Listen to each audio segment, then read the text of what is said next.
반갑습니다. 미래행복TV 상담심리학 박사 서혜원입니다.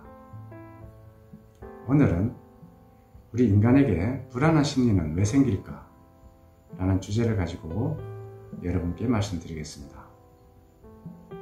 불안한 심리는 크게 보면 두 가지로 들 수가 있는데요. 그 하나는 급성으로 오는 것, 그 다음에 만성적으로 생기는 것, 두 가지로 볼 수 있는데요.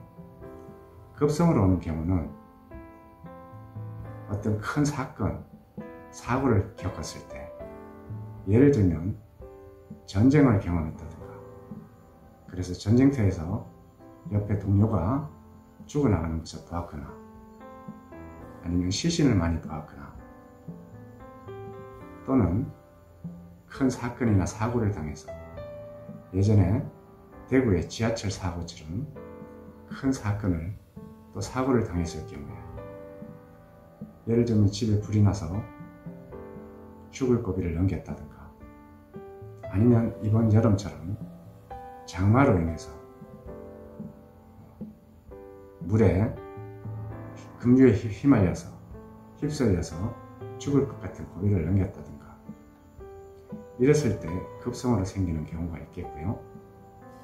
이제 만성으로 생기는 경우는 대체적으로 보면 부모로부터 양육 과정에서 만들어진다고 볼 수 있습니다.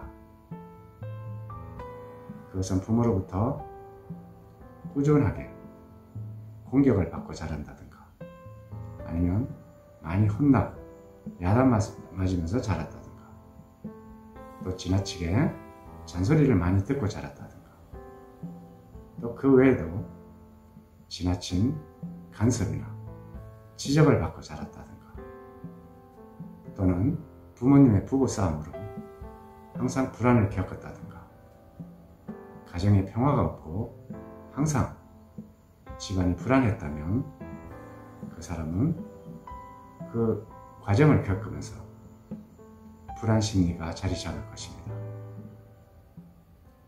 그리고 불안에는 또 여러 가지 종류가 있는데요.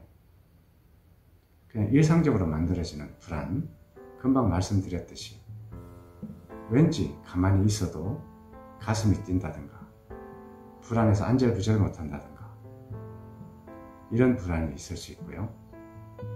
또 학생인 경우에는 시험 불안, 또 사람에 대한 공포, 사람 옆에 가면 괜히 불안해지고 견딜 수 없고, 또 학생들은 수업을 들을 수 없을 정도로 사람에 대한 불안, 또 직장인들은 직장에 가면 동료들과 같이 있을 수 없을 만큼 불안해서 오는 그런 경험도 있을 수 있습니다.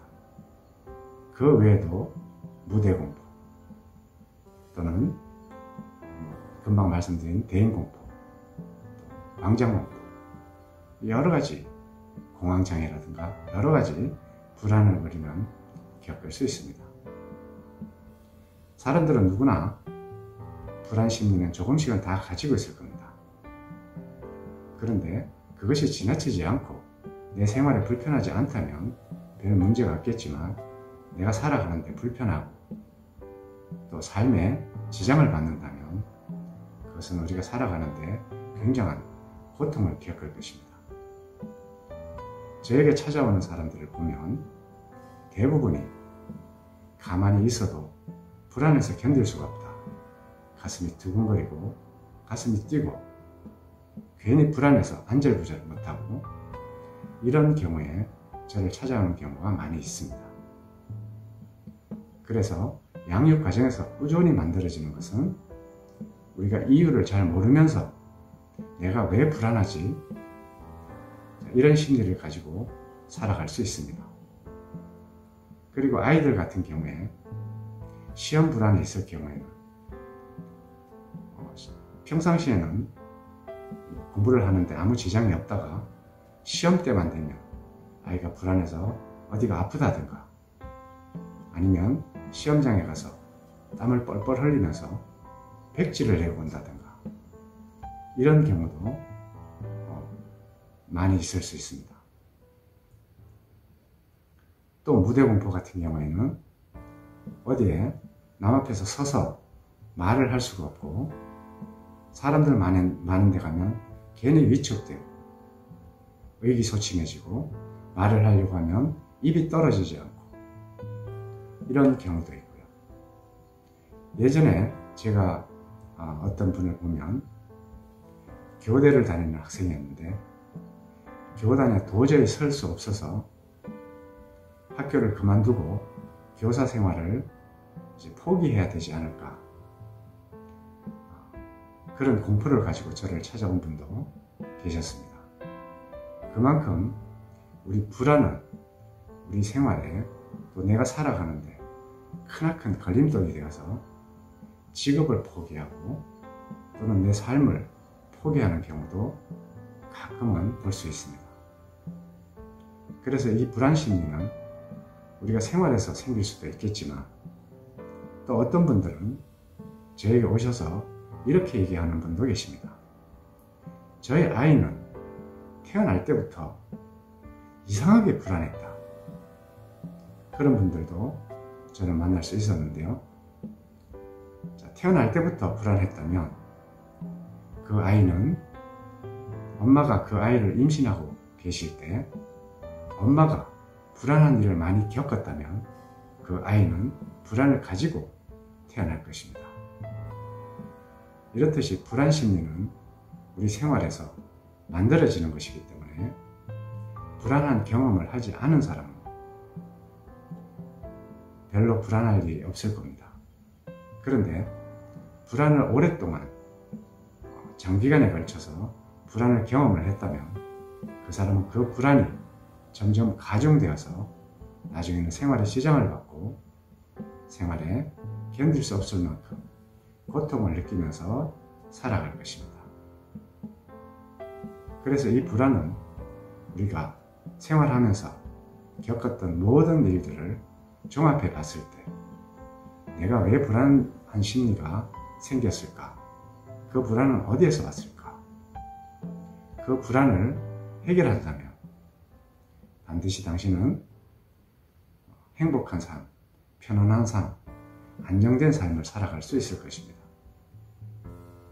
그래서 불안 심리는 어디서 온 것이 아니고 내가 경험한 불안한 많은 경험들이 차곡차곡 쌓여서 생겼기 때문에 그 차곡차곡 쌓여서 생긴 그 불안의 원인을 찾아서 해결한다면 반드시 안정된 삶을 살아갈 수 있을 것입니다. 그리고 아이들의 시험 불안인 경우에는 부모님이 시험 성적에 대해서 민감하고 예민하게 반응을 한다든가, 아니면 성적이 안 좋았을 때 야단을 친다든가 혼을 냈을 때, 또 예전에 저에게 찾아온 경우를 본다면 부모님이 시험에 대해서, 성적에 대해서 한마디도 하지 않고 그냥 두었는데 이 아이는 시험 불안이 생겼다고 합니다. 그래서 차근차근히 훑어본 후에 나온 결론은 부모님께서 아이가 성적이 좋든 나쁘든 야단도 치지 않고 혼도 내지 않고 가만히 두었지만 어머니께서 시험 성적이 나빴을 때 표정이 아주 차가워진다든가 이랬을 때도 아이들은 굉장한 심리적 불안을 느낄 것입니다. 그리고 그 외에도 부모님이 성적에 대한 기대가 크다든가 은연중에 아이에게 상위 성적을 강요한다든가 이랬을 때도 아이는 시험에 대한 불안이 생기는 것입니다. 또 무대공포 같은 경우에는 과거에 발표를 한다든가 노래를 했을 때 심하게 망신을 당했다든가 누군가가 질책을 했다든가 했을 때도 무대공포가 생길 수 있습니다.